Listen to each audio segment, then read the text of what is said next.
Bonjour et bienvenue sur MPC Lycée. Dans cette vidéo, je vais vous parler des protocoles de dissolution et de dilution. Commençons par la dissolution d'un soluté dans un solvant. La première chose à faire lors d'une dissolution sera toujours le calcul de la masse de soluté nécessaire pour préparer la solution demandée. Pour cela, il faut utiliser les données de l'énoncé et les différentes formules vues en cours. En seconde, on donnera la concentration massique Cm en soluté dans l'énoncé, ainsi que le volume V solution que l'on souhaite préparer.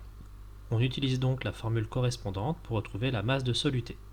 On a Cm égale M soluté sur V solution, donc M soluté égale Cm fois V solution. Une fois la masse de soluté connue, on fait la liste du matériel et de la verrerie à utiliser.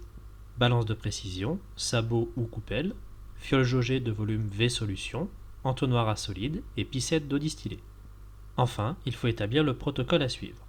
Les étapes du protocole sont les suivantes. Tout d'abord, peser la masse M soluté à la balance de précision dans un sabot ou une coupelle. Puis verser le soluté dans la fiole jaugée de volume V solution à l'aide d'un entonnoir à solide.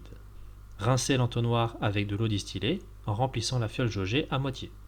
Boucher et remuer jusqu'à dissolution du soluté. Compléter jusqu'au trait de jauge avec de l'eau distillée. Attention, le bas du ménisque doit correspondre au trait de jauge comme sur la figure ci-contre. Enfin, boucher et agiter la solution pour l'homogénéiser. Une dilution permet d'obtenir une solution fille de concentration plus faible que la solution de départ appelée solution mère. La première chose à faire lors d'une dilution sera toujours de calculer le volume V mère de solution mère à prélever pour préparer la solution fille demandée. Pour cela, il existe deux méthodes en fonction des données fournies par l'énoncé. La première utilise la conservation de la masse de soluté entre le prélèvement de solution mère et la solution fille préparée. On a M mère égale M fille. En utilisant la formule de la concentration massique, on obtient Cm mère fois V mère égale Cm fille fois V fille. On isole ensuite V mère et on a V mère égale Cm fille fois V fille sur C mère. La deuxième méthode utilise le facteur de dilution grand F. On a la relation suivante, grand F égale Cm mère sur Cm fille égale V fille sur V mère. Cette relation s'utilise quand l'énoncé parle d'une dilution par un nombre x, par exemple dilution par 5 ou par 10.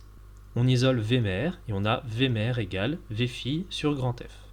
Une fois le volume de solution à prélever connu, on fait la liste du matériel et de la verrerie nécessaires. Bécher, pipette jaugée de volume V mère, propipette, fiole jaugée de volume V fille et piscette d'eau distillée. Enfin, il faut établir le protocole à suivre. Les différentes étapes du protocole sont les suivantes. Tout d'abord, verser un volume de solution mère supérieur à V mère dans un bécher. Prélever la solution mère à l'aide d'une pipette jaugée de volume V mère. Attention, le bas du ménisque doit correspondre au trait de jauge comme sur la figure ci-contre. Vider la pipette jaugée dans une fiole jaugée de volume V fille. Remplir à moitié la fiole jaugée avec de l'eau distillée. Boucher et remuer jusqu'à avoir un mélange bien homogène. Compléter jusqu'au trait de jauge avec de l'eau distillée. Attention, le bas du ménisque doit correspondre au trait de jauge comme sur la figure ci-contre. Enfin, boucher et agiter la solution pour l'homogénéiser. Voilà, c'est tout pour cette vidéo. N'hésitez pas à vous abonner, à laisser des commentaires et à poser des questions. A bientôt sur MPC Lycée.